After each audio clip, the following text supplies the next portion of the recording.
Alright, so it is a beautiful day today, and I'm doing a couple things here and there. Like I said in the previous videos, I've got projects all over the place. Civic's broke, Boost Knuckle's broke, this thing's potentially broke. I gotta fix it, do a bunch of wiring on, and Ranger is not broke but needs a bunch of attention. I've got multiple motors that need to be built, and I'm waiting on parts for one motor, machine work on another motor, and I'm so all over the place right now. Ever since coming back from PSCA race, it's been a mad dash, and that's not true. That's not true. Ever since coming back from PSCA, I haven't even been out in the garage other than putting the Civic on the lift. I moved the Chevelle out of the way and put the Civic up here, pulled the tranny out, tore it apart to inspect it. It is pretty foobarred, but the second gear dogs are kind of marred up on the gear and the slider. You can't see it on the slider there. First gear, they actually look pretty good, which is weird because it was popping out of gear out of first. The second gear dogs, honestly, like, they're not horrible. I could honestly probably clean them. Well, no, there's a couple of them that are pretty chewed up. So yeah, anyways, that is an $800 fix. The diff is trashed. You won't be able to see it because I kind of semi put it back together. Gears inside the diff actually exploded, are in a bunch of pieces, which in turn destroyed the axles, 2 of them, mine and Javi's. Diff, that's another $800 purchase. Obviously a bunch of bearings, because now these bearings have, like, I'm trying to turn that and that bearing is locked up. That's the diff bearing, like side diff bearing. Oh, there it is, locked up there. Yeah, but there's that. Like I said, I'm waiting on a bunch of pieces, so I think today I'm gonna attempt to possibly get the motor out of the Boost Knuckle and get it on a stand. Does the motor need to come out? I don't know. I don't know the extent of the damage. I pulled one head off. Everything looked good, but I need to pull one piston out of it, and rather than try and do it in the truck, I'm just going to pull the motor out of it, put it on a stand. That way I can get it in front of me. So I'm going to do that today and try and get that out. I got to find an empty engine stand, so all my engine stands are back here behind the four-wheeler, so I got to do a bunch of rearranging and stuff, but also got house chores I'm doing, so we're gonna do a couple things. We'll get on the Boost Knuckle here and try and get this motor out. Alright, got my engine stand freed up here. Pretty much got everything ready. Turbo manifold, turbo off. That was a huge pain in the butt because I got studs. I put a stud on each end, which actually those are Honda exhaust manifold studs, just an FYI. But it helps, like, take the weight. You know, that thing's pretty heavy. But anyways, got that off. That was a huge pain in the butt. Harness is all kind of pulled back. Flywheel bolts are out, or torque converter bolts are out. I got 2 bell housing bolts out, so pretty much I've got 2 bell housing bolts left. I need to put a jack underneath the transmission, and I need to pull the motor mount bolts out. And then we're going to pull it out, put it on a stand, pull this head off, and then well, I might leave the head on it for now. We'll see. Leave that head on it. I guess I'll drop the pan and then try and pop that number 7 piston out and see what we find. But anyways, get this yanked out, get it put on a stand, we'll rip this thing apart.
So we got it on the stand. Dang it. All right, so we got it on the stand. I'm gonna go ahead and drain the oil out of it. Let it sit here and drip for a while, and then we'll flip the pan off of it. It's gonna have water in it, so I need to roll it over and get some of the water out of it. And yeah, I'm not too sure this is gonna be a very pretty picture to look at. So I guess we'll, like I said, drain this out. We'll try and pull that one piston out and see what we got.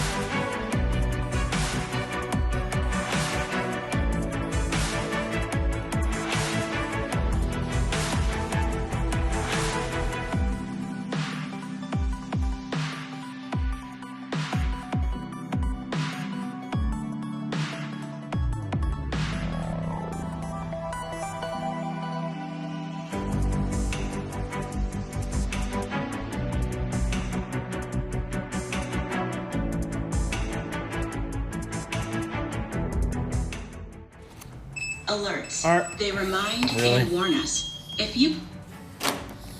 All right, so we got the piston out, and we got a cracked ringland. You can see it right there. You go around a little bit. There's another crack right here. See if you can, see if it'll focus on it. Not really.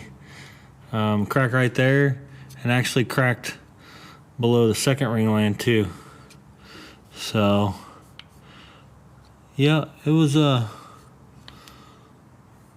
little not so good. It beat it up pretty good. Luckily it happened fast. Cylinder walls don't look horrible. So hopefully, let me see if I got my light out here.